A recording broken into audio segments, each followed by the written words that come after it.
China is now responding to allegations that it hacked into U.S. government computers. The foreign ministry says the accusations are, quote, irresponsible and unscientific.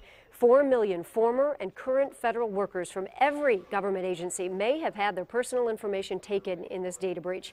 The FBI now trying to figure out how and why it happened. That's the initial read, that it's coming from the Chinese. The question is it state-sponsored? Is it a private entity? Are these just hackers? Quite scary. The Department of Homeland Security says the data came from the Office of Personnel Management, the Human Resources Department for the Feds. The breach was discovered in April by security experts at the Government Cyber Command Center. Lawmakers are now calling for an overhaul of Washington's cyber security defenses. And joining us now to talk more about this is Lyle Dungy, the intelligence director at the Detroit Crime Commission. Mr. Dungy, thank you so much for being with us today. Put this in perspective for us. How big of a deal is this breach, do you think? Yes, thank you for having me. This breach is very significant because of the nature of the data that was potentially taken by these actors. This information would have been of value to a state sponsor because government entities would be interested in knowing the particular details of a person who may work for a government and use that against them in a number of different ways. Now, Mr. Dungy, if this sort of thing can happen to the federal government, should people at home be worried about their own security? I mean, we've seen people try and take over planes, computers in our homes, I mean, our cameras. I mean, should we all be worried?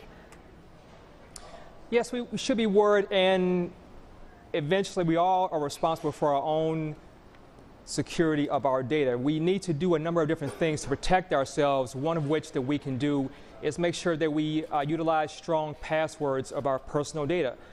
There have been numerous studies where the average American uses a default password such as password or 123456, which can be easily hacked, and we need to get beyond that and take greater measures to protect ourselves.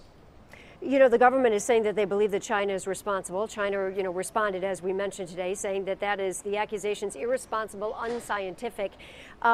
Your thought, I guess I always wonder in these cases when they say, yes, we think it's another country, we think it's China.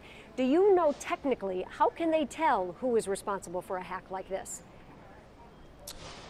Through the forensic investigation of the attack, the investigators can look at the profile of the software that was used to conduct the attack, and by analyzing that and by analyzing the logs that were associated with the attack, they can make judgments on where this may have originated.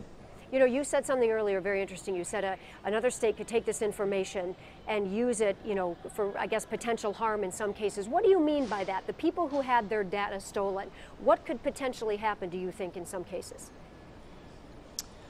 Depending on the person in question, a foreign country could take this data and create a targeted attack against an individual that they are trying to obtain information from.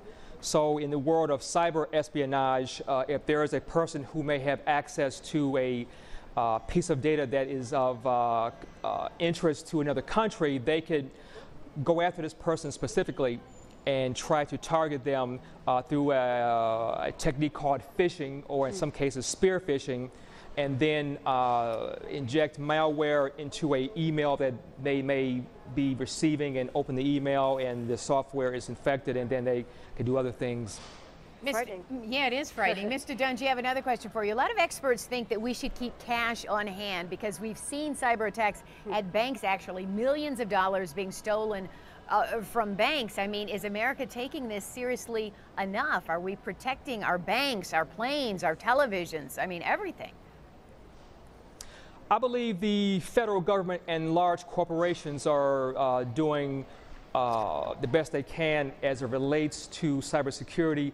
But in any cyber attack, the weak link is the person.